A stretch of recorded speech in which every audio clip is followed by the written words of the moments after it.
Hello les Sagittaires et bienvenue pour votre tirage pour le premier semestre 2026. On va regarder ensemble les grandes énergies qui vont traverser votre vie sentimentale pendant les 6 premiers mois de l'année et on va commencer tout de suite avec l'énergie principale de ce tirage qui est la carte du renard que j'ai tirée dans l'oracle Mademoiselle Lenormand. Alors le renard dans le Lenormand, il parle de méfiance, de stratégie et de lucidité. Donc ici on sent que pendant ce semestre, vous restez vigilant, vous restez vigilante et vous observez davantage les choses, les gens. Vous ne prenez plus les choses pour argent comptant et vous protégez votre cœur. On va voir ce que disent les autres énergies principales du tirage qui sont la papesse dans le tarot Rider-Waite et l'inconstance dans l'oracle Béline. Alors la papesse, c'est la carte de la retenue, mais aussi de tout ce qui est caché, non dit, de l'intuition. Donc on sent que vous êtes en train d'observer, vraiment de prendre du recul, de rester vigilante et de faire confiance à votre intuition. Avec la carte de l'inconstance, on nous parle d'hésitation, d'une forme d'instabilité. Donc on sent que c'est une période intérieure qui est assez silencieuse avec la papesse, mais c'est pas parce que vous ne dites rien à l'extérieur qu'à l'intérieur ça ne bouillonne pas. On sent que les émotions sont présentes, mais elles fluctuent. Tout n'est pas encore dit à l'autre ou dit à vous-même, tout n'est pas encore assumé. Voilà, vous réfléchissez beaucoup, vous êtes beaucoup dans une phase d'intériorité pendant ce premier semestre 2026. On continue avec les énergies que j'ai classées par mois. Donc ici, on va commencer avec le mois de janvier et le 8 de Pentacle inversé clarifié par l'intelligence. Alors, le 8 de Pentacle inversé, il nous parle d'efforts qui sont déséquilibrés, de lassitude aussi. Quand il est à l'endroit, le 8 de Pentacle, c'est vraiment la carte de l'apprentissage, de la formation, du travail sur soi. Ici, on sent qu'il y a une forme de déséquilibre dans les efforts qui sont fournis.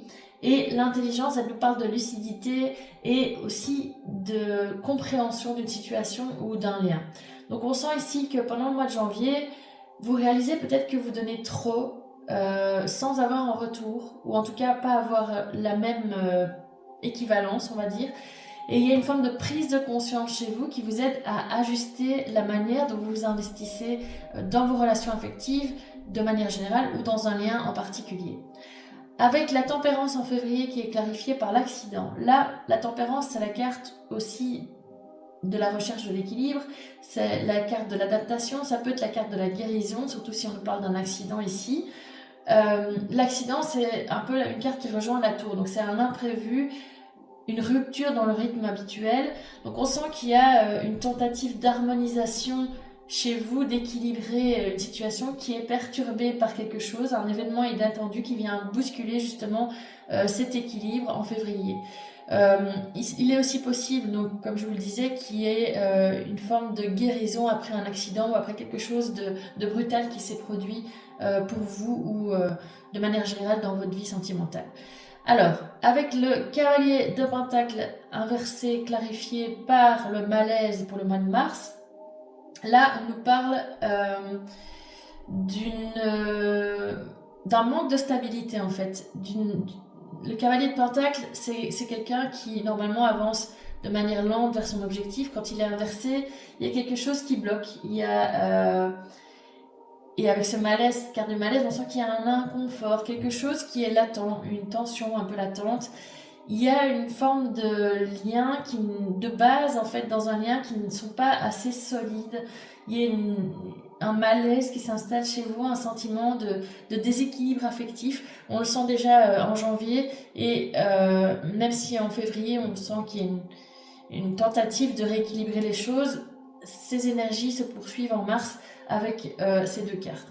En avril, avec le 7 de coupe inversé clarifié par la stérilité, le 7 de coupe, il nous dit, quand il est à l'endroit, il parle d'illusion. Ici, il est à l'envers, donc il nous dit justement que c'est la fin des illusions. On voit clair, il y a un choix qui est fait.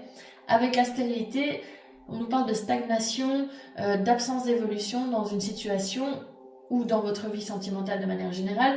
Donc ici, on sent qu'en avril, vous voyez les choses telles qu'elles sont, vous avez réfléchi, vous êtes resté un peu dans votre monde intérieur au début du semestre. Ensuite, vous avez compris qu'il y avait une forme de déséquilibre dans une relation ou dans votre manière d'investir les relations amoureuses.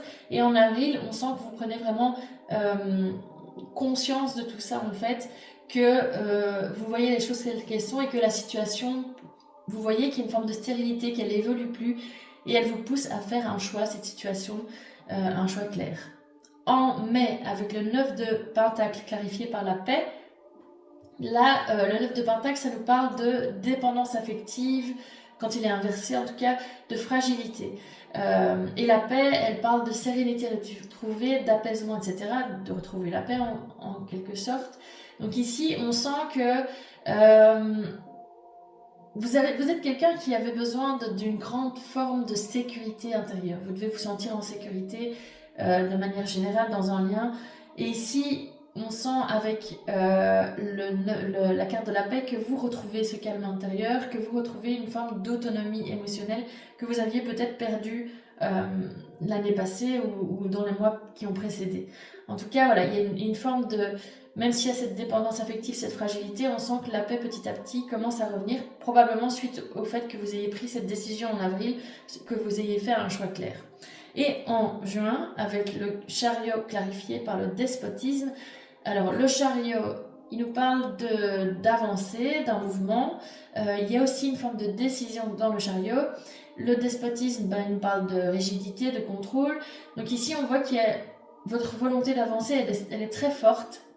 Mais vous êtes parfois dans une forme de rapport de force avec l'autre et même parfois avec vous-même aussi. Donc il faut essayer d'avancer. Vous avez fait un choix, vous avez analysé la situation, vous voulez que ça bouge, vous voulez que les choses avancent, mais il ne faut pas être dans un rapport de force. Il faut essayer de ne pas imposer les choses, ni les subir d'ailleurs.